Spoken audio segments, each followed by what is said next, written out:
Love marriage वाली बहू।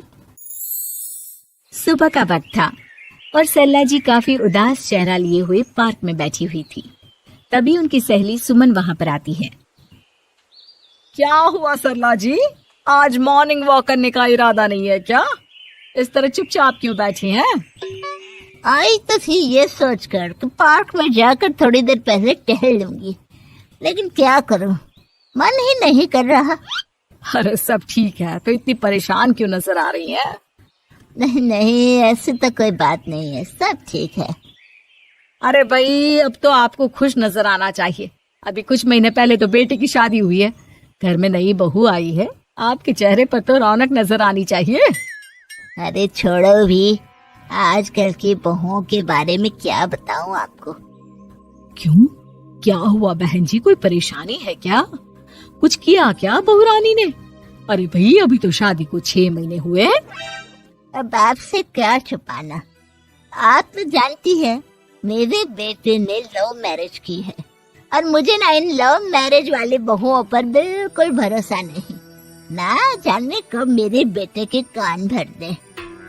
अरे लेकिन सरला जी, आपके बहू बेटा तो आपके साथ ही रहते हैं, फिर आपको इस बात का डर क्यों है?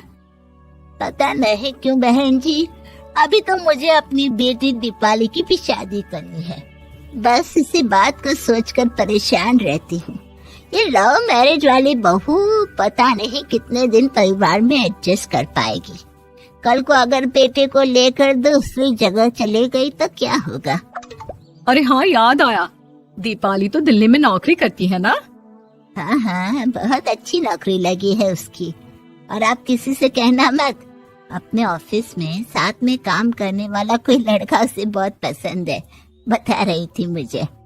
लेकिन अभी तो आप कह रही थी कि आपको लव मैरिज और इन सब में भरोसा नहीं है। अरे तो क्या हुआ, जहाँ बेटी खुश रहे वहीं मैं खुश हूँ। और वैसे भी बेटी को तो दूसरे घर जाना है, वो लोग जाने और उनकी बहू जाने, मुझे तो बस अपनी बेटी का ब्याह करना है। अच्छा अच्छा, ठीक है ठीक है, जैसी आपकी मर्जी। लेकिन मुझे लगता है कि आप अपनी बहू के लिए कुछ ज्यादा ही सोच रही हैं। क्या पता वो वैसी ना हो जैसी आप समझ रही हो। सरला जी अपनी जगह से उठते हुए कहती है, अब ये तो भगवान जाने, बस मेरी बेटी दीपाली की शादी उसकी पसंद से हो जाए तो मैं गंगा नहा लूं। चलिए बहुत देर हो गई है, मैं भी अब घर जाती हूँ। अच्छा अच्छा ठीक है, मैं भी चलती हूँ। अगले दिन जब सरला जी अपने घर पर बैठकर चाय की चुस्कियां ले रही थी, तभी उनकी बहू वहां पर आती है। मम्मी जी, मैंने एक जगह नौकरी के लिए अप्लाई किया था और वहाँ से सब कुछ पॉजिटिव आया है। मैं भी नौकरी करना चाहती हूँ ताकि घर के खर्चों में थोड़ा हाथ बटा सकूं। अरे बहू, तुम्हें नौकरी करने की क्या जरूरत है? मेरा बेटा अच्छा खासा कमाता है, क्या तुम्हें किसी बात की कोई कमी है? तभी सरला जी का बेटा वहाँ पर आता है।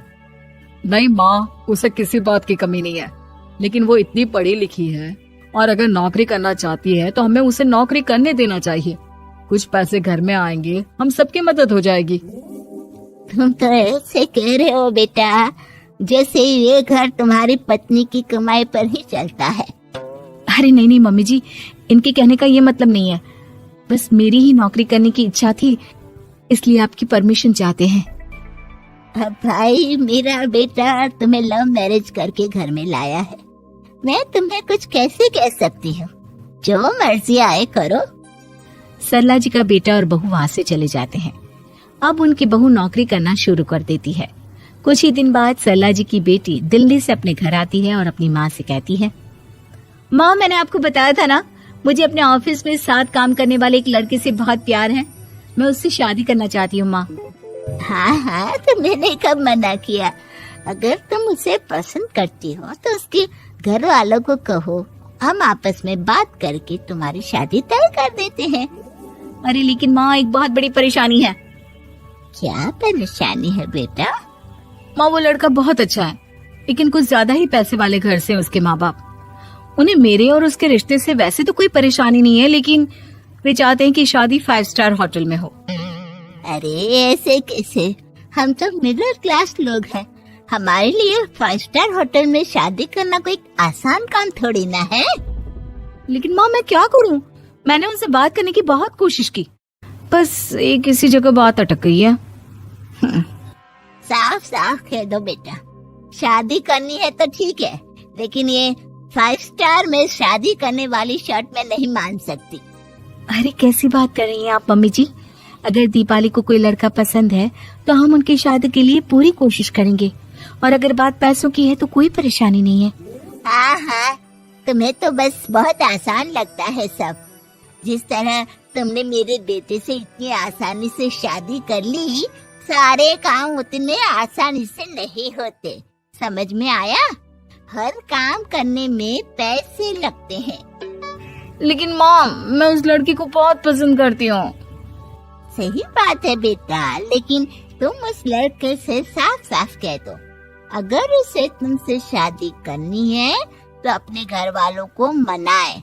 अगर नहीं मना सकता तो तुम दोनों अपनी गृहस्थी अलग से कहीं सेट कर लो।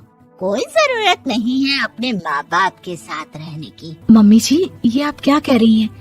मैं भी तो आपकी बेटी के साथ लव मैरिज करके आई हूँ। अगर मैंने भी ऐसा ही किया होता तो?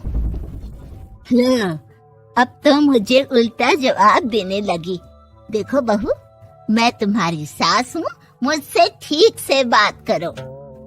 लेकिन माँ, भाभी ठीक तो कह रही हैं। हाँ, अगर बात शादी के खर्च की है तो मैं उस लड़के से कुछ कह सकती हूँ, लेकिन उससे अपने घर वालों से अलग होने के लिए कहना, ये सही होगा क्या? आप तो समझिए माँ। और वैसे भी मम्मी जी, मैंने कुछ महीने पहले जॉब करना शुरू कर दिया था और अपनी पूरी सैलरी बचा कर रखी है। आप चिंता मत कीजिए, मैं दीपाली की शादी में कोई कमी नहीं होने दूंगी। तुम अपनी सारी तनख्वाह मुझे मेरी बेटी की शादी का खर्च करने के लिए दे दोगी?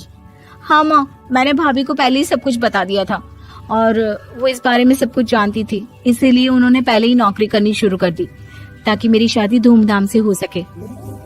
तभी सरला जी का बेटा वहाँ पर आता है। देखा माँ, जैसा हम हर समय समझते हैं वैसा होता नहीं है। आपको लव मैरिज करने वाली बहू से नफरत थी ना, लेकिन अपनी ही बेटी की लव मैरिज पर आपको कोई एतराज नहीं था। ये तो गलत बात है ना। हाँ बेटा, सही कह रहे हो तुम। बहू, मुझे माफ कर दो, मैंने तुम्हारे बारे में गलत सोचा। आज से मैं बहू और बेटी में कोई फर्क नहीं करूंगी, और अपनी लव मैरिज वाली बहू से तो बिल्कुल नफरत नहीं करूंगी।